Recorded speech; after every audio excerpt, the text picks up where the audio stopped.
नमस्कार साथियों, 4 दिसंबर को व्लादिमीर पुतिन भारत आ रहे हैं। ये दुनिया के लिए सबसे बड़ी खबर है क्योंकि यूक्रेन युद्ध के बाद व्लादिमीर पुतिन किसी भी देश की एक दिवसीय यात्रा पर नहीं गए और वो आ रहे हैं भारत। तो हम इस वीडियो में समझेंगे कि व्लादिमीर पुतिन और भारत के बीच में कौन कौन से समझौते हो सकते हैं और अमेरिका इस पर क्या रिएक्ट करेगा। अमेरिका चिढ़ सकता है इससे। अमेरिका ने सबसे ज़्यादा टैरिफ भारत पर लगा रखे हैं, 50%। तो देखते हैं 50% टैरिफ के अलावा और क्या क्या नुकसान भारत को हो सकते हैं। इसके अलावा भारत को क्या क्या नया मिल सकता है, भारत और रूस के बीच में कौन कौन से समझौते हो सकते हैं। ये तस्वीर आपको दिख रही है, तो हम एक एक करके समझेंगे और आप भी बहुत अच्छे से इस यात्रा को समझ जाओगे यात्रा से पहले। अगर हम बात करें तो रक्षा संबंधित फैसले होंगे ज़्यादातर, क्योंकि दो देशों की जो यात्रा होती है उसका मुख्य उद्देश्य यही होता है कि रक्षा संबंधित फैसले कौन कौन से लेते हैं, किस किस क्षेत्र में वो आगे बढ़ सकते हैं। तो देखो, भारत और रूस के जो रक्षा संबंधित चीज़ें हैं उसमें भारत जो हथियार खरीदता है वो 36% हथियार जो है 2020 से लेके और 2024 के बीच कहाँ से आए हैं, वो आए हैं रूस से। इसके अलावा 2024-25 में 248 मिलियन का हमारे बीच समझौता हुआ, T-72 टैंक इंजन का सौदा हुआ। इसके अलावा 1.1 बिलियन का भी हमारे बीच में S-400 मिसाइल सौदा जो है वो हुआ है। ये बड़ी डील है, ये आपको इसलिए जाननी चाहिए कि आगे क्या हो सकता है। अगर हम पुतिन की वार्ता को ध्यान में देखते हैं तो एक जो सबसे बड़ी चीज़ है कि अमेरिका ने कई सारे प्रतिबंध जो हैं वो लगा रखे हैं। इन प्रतिबंधों को ध्यान में रखने के बाद कौन कौन से समझौते हो सकते हैं, प्लस सबसे पहले हम ये जानते हैं कि व्लादिमीर पुतिन जो हैं ये कितनी बार अब तक भारत की यात्रा कर चुके हैं और पहली यात्राओं में भारत को क्या क्या मिला। हम सबसे पहले बात करते हैं सन 2000 में ये भारत आए थे, शिखर बैठक में रक्षा सहयोग पर समझौता हुआ था। तो व्लादिमीर पुतिन की पहली भारत यात्रा ऑफिशियल जो है वो सन 2000 की थी। फिर ये 4 साल बाद 2004 में आए और 5वें वार्षिक शिखर सम्मेलन में इन्होंने भाग लिया था और ऊर्जा और व्यापार पर समझौते हुए। इन्होंने तीसरी यात्रा जो है वो सन 2007 में की थी और ये हमारे गणतंत्र दिवस पर मुख्य अतिथि बने थे और भारत ने इनके साथ परमाणु ऊर्जा सहयोग पर समझौता किया था। इसके बाद फिर 3 साल बाद ये आए थे 2010 में, जिसमें हमने ब्रह्मोस मिसाइल को लेकर काफ़ी डील की थी और भारत को ब्रह्मोस मिसाइल टेक्नोलॉजी के साथ मिली, इस पर समझौता हुआ था। एक बड़ा और ऐतिहासिक समझौता था। अगर हम बात करें फिर ये 4 साल बाद भारत आए थे 15वें शिखर में सम्मेलन में, कोलंबो पोर्ट प्रोजेक्ट जो है उसको लेकर दोनों देशों में समझौता हुआ था। फिर 5 साल बाद आए थे ये 16वें शिखर सम्मेलन में, जिसमें प्रधानमंत्री मोदी से इनकी रक्षा संबंधित मामलों पर मुलाकात हुई थी और ये काफ़ी महत्वपूर्ण यात्रा थी। फिर इन्होंने 2018 में यात्रा की थी जिसमें S-400 एयर डिफेंस सिस्टम का समझौता हुआ था। ये सबसे महत्वपूर्ण है क्योंकि पाकिस्तान के साथ हमारा जब ये ऑपरेशन सिंदूर चला उसमें S-400 की बहुत महत्वपूर्ण भूमिका रही थी, ये बात आपको याद रखनी है। फिर 2019 सितंबर में पूर्वी आर्थिक मंच व्यापार लक्ष्य पर इसमें 30 बिलियन का समझौता हमने रूस के साथ किया। मैं आपको पुरानी कुछ मेमोरी आपकी रिवाइज कर रहा हूँ ताकि आपको समझ में आ सके कि भारत कितना ज़रूरी है रूस के लिए और रूस कितना ज़रूरी है भारत के लिए। फिर इन्होंने 2 साल बाद 2021 में हमारी एक यात्रा इनके और हमारे बीच में होती है, 21वां शिखर सम्मेलन, जिसमें AK-203 राइफल मिसाइल JV और S-400 की डिलीवरी जो है वो होती है। तो ये उनकी अंतिम यात्रा थी। 2021 के बाद ये भारत नहीं आए क्योंकि 2021 के बाद कई सारी चीज़ें हो गई, यूक्रेन का युद्ध हो गया, उसके बाद इन्होंने यात्रा नहीं की। तो 2021 के बाद कोविड-19 और उसके बाद बहुत सारे रक्षा समझौते जो हैं वो किए गए थे लेकिन यात्रा नहीं हुई। तो 4 साल के बाद ये आ रहे हैं भारत। अब हम बात करते हैं कि कौन कौन सी डील भारत और रूस के बीच में हो सकती हैं। अगर हम बात करें, सबसे महत्वपूर्ण है भारत के लिए S-400 एयर डिफेंस सिस्टम। ये हमको अतिरिक्त चाहिए।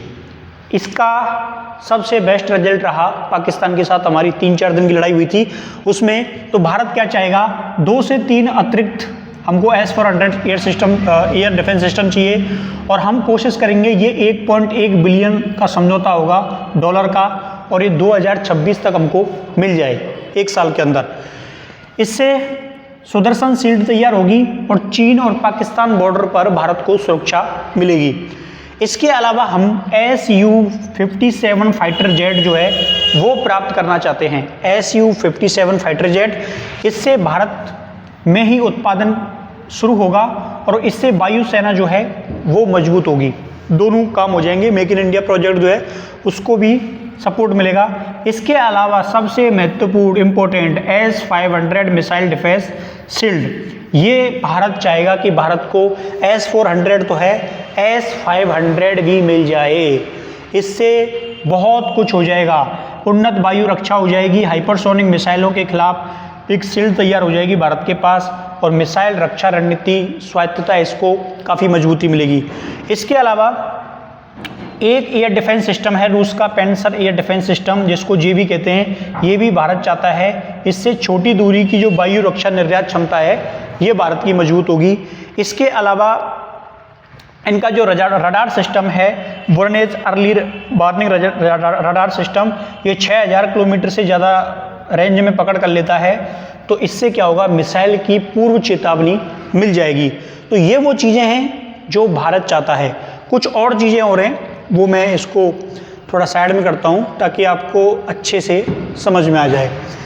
ये देखिए, इसके अलावा इनके पास जो अलग से एडवांस टेक्नोलॉजी है, हम उसकी बात करें तो ब्रह्मोस सेकंड हाइपरसोनिक मिसाइल, ये भी भारत चाहता है और ये 2025 के अंत तक, यानी कि हमारे बीच में समझौता हो जाएगा और 2026 में इसका परीक्षण होगा। तो ये भी भारत को चाहिए। स्ट्राइक क्षमता अच्छी है और ये 482 मिलियन का समझौता भारत और इनके बीच में होगा। तो ऐसे करके भारत इन चीज़ों को चाहता है और भारत और रूस की कोशिशें हैं कि दोनों देशों के बीच $100 बिलियन का व्यापार समझौता हो जाए। $100 बिलियन का, यानी कि $50 बिलियन 2025 तक हम पहुँचे हैं। इस हमारा टारगेट है कि आने वाले 4 साल में हम लोग 100 बिलियन तक रूस और भारत एक दूसरे के साथ व्यापार समझौता करें।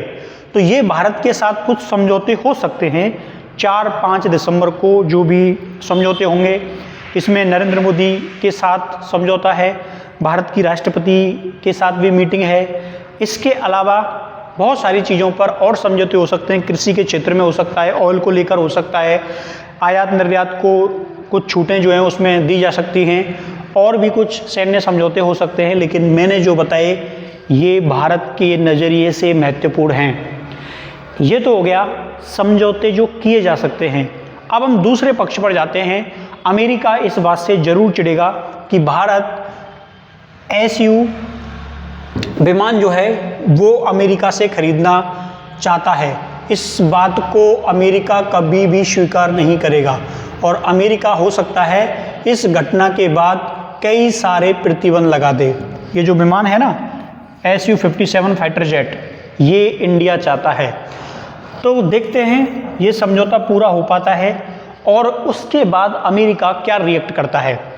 ये दो चीज़ें आने वाले 5-7 दिन में क्लियर हो जाएंगी। तो एक जागरूक नागरिक होने के नाते आपको इतनी जानकारी होनी चाहिए कि व्लादिमीर पुतिन कितने साल के बाद भारत की यात्रा पर हैं, कब कब वो भारत की यात्रा पर आए और कौन कौन से समझौते भारत और रूस के बीच में हो सकते हैं। अमेरिका चाहता है कि भारत और रूस के बीच में ज़्यादा सैन्य समझौते ना हो, लेकिन भारत ये चाहता है कि हमारे रूस के साथ संबंध बेहतर रहें ताकि हम चीन को काउंटर करते रहें, क्योंकि चीन एक ऐसा देश है जिस पर भारत ज़्यादा समय तक भरोसा नहीं कर सकता। तो पाकिस्तान और चीन दोनों को काउंटर करने के लिए ये रक्षा समझौते हो सकते हैं। तो ये हमने देखा $100 बिलियन, कितना हमने देखा कि भारत और रूस के बीच में व्यापार 2030 तक $100 बिलियन जो है वो पहुंच सकता है। ऐसी भारत सरकार की तैयारी है। तो उम्मीद है आपको समझ में आया होगा कि रूस और भारत के बीच में जो मिलन समारोह होने जा रहा है, जो व्लादिमीर पुतिन आने वाले हैं, उसमें क्या क्या सैन्य समझौते हो सकते हैं। उम्मीद है आपको वीडियो समझ में आया होगा। अगर आपका कोई सवाल है तो कमेंट बॉक्स में ज़रूर लिखना। Thank you.